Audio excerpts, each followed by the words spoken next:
Channel ചർച്ചകളിൽ അതിഥികളായിട്ട് വരുന്നവരോട് ഏറ്റവും മാന്യമായിട്ട് പെരുമാറുക എന്നുള്ളത് ഓരോ വാർത്താ അവതാരകരും കാണിക്കേണ്ടുന്നൊരു മിനിമം മര്യാദയാണ്.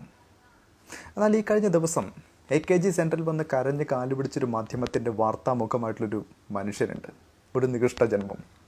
അയാൾ ചാനൽ ചർച്ചയ്ക്കിടയിൽ ആനത്തലവട്ടം ആനന്ദനെ കളിയാക്കിക്കൊണ്ട് വിളിക്കുകയാണ് ന്യായീകരണ തൊഴിലാളിയെന്ന്. അല്ല, അറിയാൻ പാടില്ലാണ്ട് ചോദിക്കുകയാണ്, ഈ പറഞ്ഞ ആനത്തലവട്ടം ആനന്ദൻ ഉൾപ്പെടെയുള്ളവരൊക്കെ എന്താ നിങ്ങളുടെ ചാനലിലേക്ക് വലിഞ്ഞേറി വന്നവരാണോ? നിങ്ങൾ ഓരോരുത്തരും വിളിച്ചഭ്യർത്ഥിച്ചതിൻ്റെ പേരിൽ അതിഥികളായിട്ട് വരുന്നവരാണ്, പാനലിസ്റ്റുകളായിട്ട് വരുന്നവരാണ്. അവരോടൊരു മിനിമം മര്യാദ കാണിക്കുക എന്നുള്ളത് നിങ്ങൾ ചെയ്യേണ്ടുന്ന ഒരു മിനിമം ഉത്തരവാദിത്തമാണ്.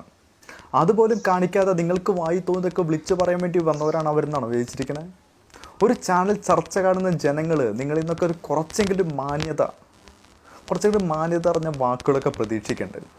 അതുപോലും ഇല്ലാണ്ട് വെറുതെ ഷമ്മി കളിച്ചിട്ട് നിങ്ങൾക്കുള്ള വില പോലും ഇല്ലാണ്ടാക്കരുത്. ഇതിനൊക്കെ ഈ പറഞ്ഞ നികൃഷ്ട ജനങ്ങൾ മാപ്പ് പറയുന്നുള്ളൊരു പ്രതീക്ഷയൊന്നുമില്ല കേട്ടോ. എന്നിരുന്നാലും ഒറ്റക്കാര്യം അടിവരയിട്ട് ഒന്നുകൂടി ഉറപ്പിച്ച് പറയുകയാണ്, മലയാള മാധ്യമ രംഗത്തെ വാർത്താ അവതരണ കാര്യങ്ങളിൽ ഏറ്റവും മോശപ്പെട്ട വാർത്താ അവതാരകൻ ആരാണെന്ന് ചോദിച്ചാൽ ഇനിയും ആവർത്തിച്ച് പറയും, അത് ഏഷ്യാനെറ്റ് ചാനലിലെ വിനു വി ജോൺ തന്നെയാണെന്ന്.